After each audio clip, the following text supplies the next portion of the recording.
Hey guys, it's Ben the Coin Geek at Old Pueblo Coin, and today we're going to look at some Kennedy half dollars, and specifically we're going to look at a little bit closer at this PCGS graded MS66 half dollar, and then we're going to look a little bit closer at some of these raw ones that we have here and just talk about what it takes to make the grade. So the 1964 half dollars, it's kind of interesting that to get the grade and the price point that you need to try to get a coin certified. Mint State 66 is that grade basically because Mint State 64 and 65 are like $20 to $30 coins.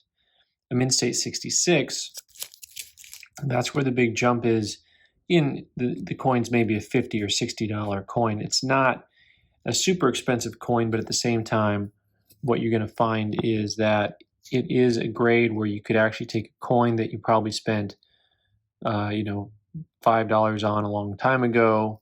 If you got a roll of them, go through, try to get a nice grade out of one, and actually upgrade it enough to make some money on it. Really impressed with this coin, how just sharp the edge of the eagle's wings are. That doesn't necessarily make the grade on a coin, but it never hurts to have a sharp strike. I think oftentimes can kind of help sway the graders. Now this coin has a little bit of a tone spot right there next to the W in we, but it's not too distracting of a mark.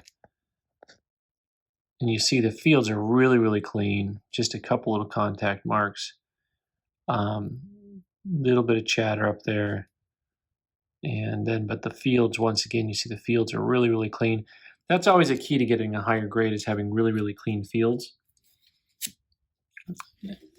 Now, for these 64s here, it's really hard at a glance to really look at them and just say, hey, are you going to find something that's going to be a high enough grade?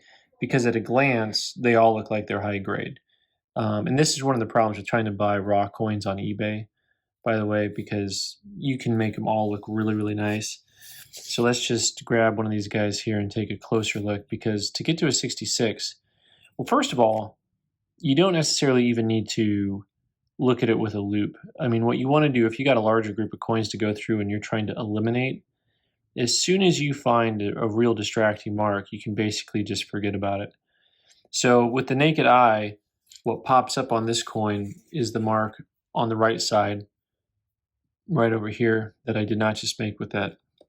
It was already there, I promise. If you want to look closer, you can. We'll take a closer look here.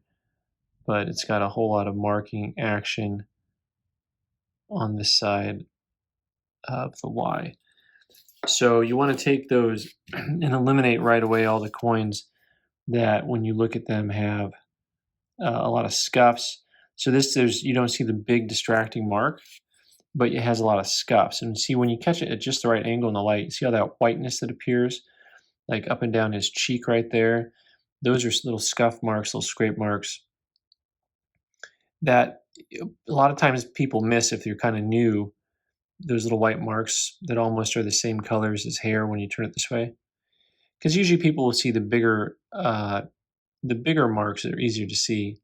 It's when you get those little side scrape marks, sometimes they're harder to see. So one of the things that you'll see right away is that most of these guys have something going on that you're just, as soon as you see it, you think, well, that's really not gonna cut it. This one, all right. So this is fascinating. Now there are a lot of coins that have a lot of die polish, and they made so many of these 1964 half dollars that really a lot of them are without die polish. This coin has a ton of die polish, and so when you catch it at the light right here, all of a sudden you see those white lines that appear this direction, and then when you catch it right here, all of a sudden you see the white lines moving like this, and then see this big white mark up here by the B in Liberty. and it seems to go through. So as you tilt it, all of a sudden you see the white lines popping up here, there, there. Those are all die polish, and they're really gnarly. It is, they're very, very heavy marks.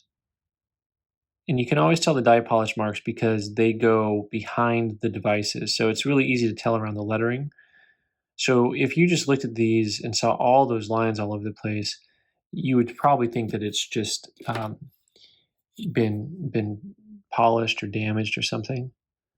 But if you look, see if we can get a good shot of how this die polish goes right through the lettering, right through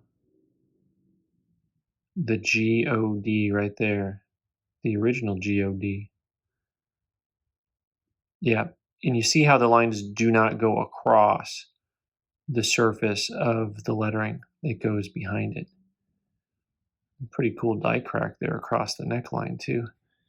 So anyways, that's kind of fun with the die polish. I do think that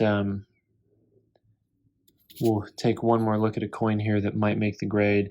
Maybe eventually I'll try to send one of these in with an economy service. You can send stuff in economy service and it's closer to $20 to get it certified instead of $40. You know, this coin here actually has a lot of pretty good merit to it. Got some marks up there on the face. But the field overall pretty nice. Got some marks above the arrows there. The rest of that field's looking really clean. So I may have a candidate. I'll finish going through these and put some aside, maybe send some in eventually. Usually I like to get a group of, you know, you want to have at least 5 or 6 coins because of the shipping costs. If you just send one coin in, you got to pay the shipping. You know, I can send 10 coins and the shipping cost is almost the same. So anyway, thanks so much for watching. I'm Ben the Coin Geek. You can subscribe by clicking on the button in the corner and watch more videos on the right side of the screen. Thanks.